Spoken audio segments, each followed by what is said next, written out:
Hello, my name is Tania Amelinda, and today's video I will discuss about with two material examining power. First, I will talk about what is power. Politics is essentially the study of power. Reported from n.wikipedia.org, in social science and politics, power is the capacity of an individual to influence the actions, belief, or conduct behavior of others. The term authority is often used for power that is perceived as legitimate by the social structure. The use of power need to involve force or the threat of force, coercion. And power, however, is an abstract concept, but we tend just know what it is. The next one is power is relational and never static. Powers works between two or more people. The example is like a government exercising power with many people. One person is always less powerful than the other. And the difference doesn't always have to be physical. Example, position in a workplace. And the next one is Steven looks three dimensions of powers. First is power over an issue. Power is the ability to make someone else do something they would otherwise not want to. Paraphrase from The Concept of Power, 1957. 2. Power over an agenda. A person has power if they can set the agenda. By doing this, they can set the boundaries of the discussion, thus limiting the power of others to set the agenda. From Bachrach and Barach, 1962. The third is manipulation or deceptions. It is not the supreme exercise of power to get another or others to have the desires you want them to have. That is, to secure their compliance by controlling their thoughts and desires. From Luke's 2005 page.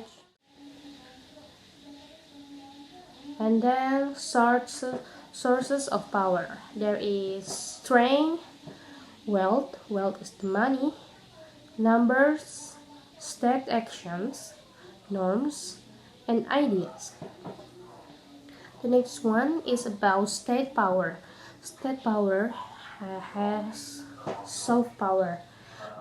Reported from nwikipedia.org and simplycable.com, in politics and particularly in international politics, soft power is the ability to attract and co-opt rather than coerce, the contrast of hard power. In other words, soft power involves shaping the preference of others through appeal and attractions. Example, economics, trade and economic structures such as markets, education, when the elite of other nations attend your school, leadership, the credibility of your leadership from the perspective of other countries, and so on. The next one is military power. Military power may refer to the armed force of a nation in a narrow sense or in the wider sense, the capabilities of a group such as fire team, squad, etc.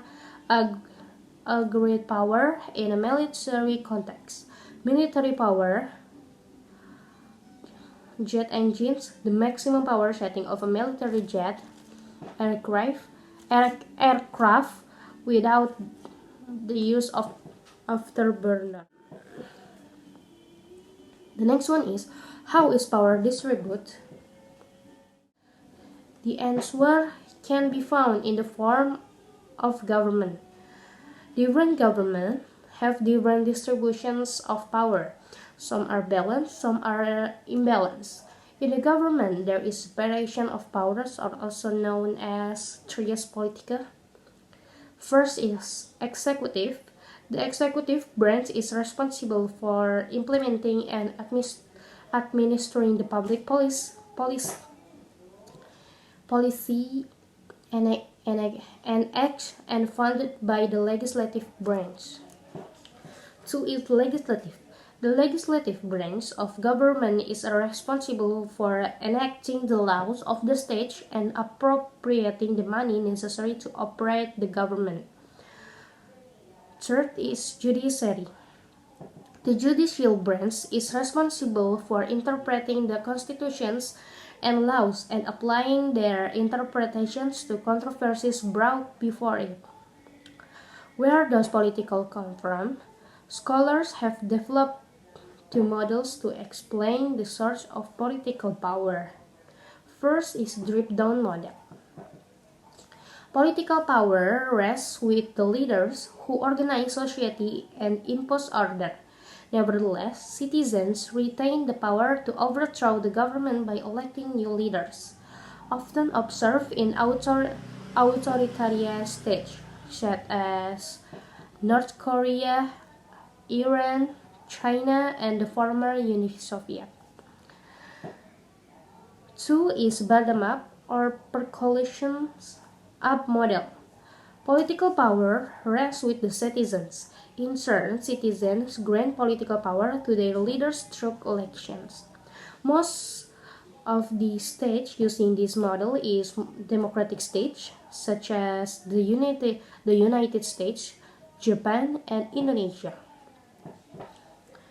The next one is how should power be distributed? Power should be used legitimately.